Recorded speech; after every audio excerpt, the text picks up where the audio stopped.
వస్తూ ఉంటాడు మా చర్చికి. మాది 3 గంటలకే, 3 గంటల నుంచి 5 గంటల వరకు పెడతా ఉంటాను. కొన్ని ప్రాంతాలు తీసుకెళ్ళాను బాబాయ్ని. మర్చిపోయింది బాబాయ్, అమ్మ బాబా అంటున్నాడు. దేవునికి స్తోత్రం. రాత్రి 11 అయినా 12 అయినా వారు నిద్రపోరు. మేము వెళ్ళే ప్రాంతానికి లేక వచ్చారు. కమ్మలపాకలు ఆ 3 అపార్ట్మెంట్లు కట్టేశారు. పాకంలో ఉన్నవారు ఏమండి, ఏమి పనులు లేకుండా ఉన్నవారికి అందరికి ఉద్యోగాలు. దేవుని స్తోత్రం. అంటే కాదు ఏమిటంటే, దేవుని సేవకు నువ్వు ప్రేమిస్తే దేవుడు నిన్ను ప్రేమిస్తాడు. దేవుని సేవకుడు వచ్చేటంటే ఖచ్చితంగా కార్యం జరుగుతుందన్నమాట. ఇశ్రాయేలు గారితో నేను వెళ్ళేప్పుడు ఇక్కడే ఇశ్రాయేలు గారు తెలుసు కదా. ఇశ్రాయేలు గారు ఎవరెవరో చేయలేస్తాడమ్మా, అందరూ తెలుసు ఇశ్రాయేలు గారు. ఆయనతో నేను ఉండిపోండి. నేను సువార్తకి తీసుకెళ్ళిపోయేవారు.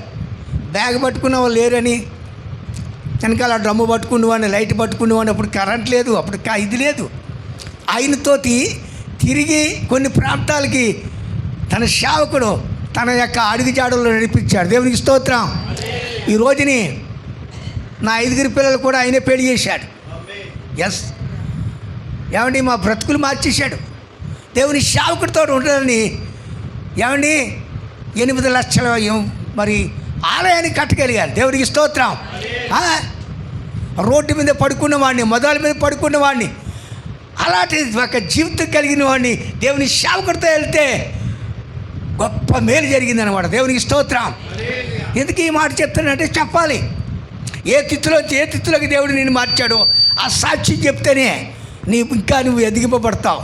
చూడండి, నువ్వు మొక్కలో గొప్ప తవ్వుతాప్పుడు ఆ రౌండ్ తవ్వుతూ ఉంటారనమాట. ఆ మొక్కలకి తవ్వడానికి ఏముందంటే, ఆ మొక్క చిన్నది అంత పెద్ద మొక్క అయిపోద్ది అనమాట. అంటే ఆ మొక్కకి గొప్ప మేలు అనమాట. మొక్కకి మేలు తర్వాత నువ్వు చేయనంత మంచి రాబడి వస్తుంది అనమాట. అది సాక్ష్యం చెప్పాలి. చాలామంది సాక్ష్యం చెప్పరు. సాక్ష్యం చెప్తే యేసన్న గారు అయ్యా ఏమండి, ఆ కుక్కల దగ్గర, ఆ గోళాల దగ్గర ఆ ఆకుల్లో అన్నం తీసుకొని తినివాడట యేసన్న గారు. అది సాక్ష్యం చెప్తే మా గుండె బదలేసిపోయింది.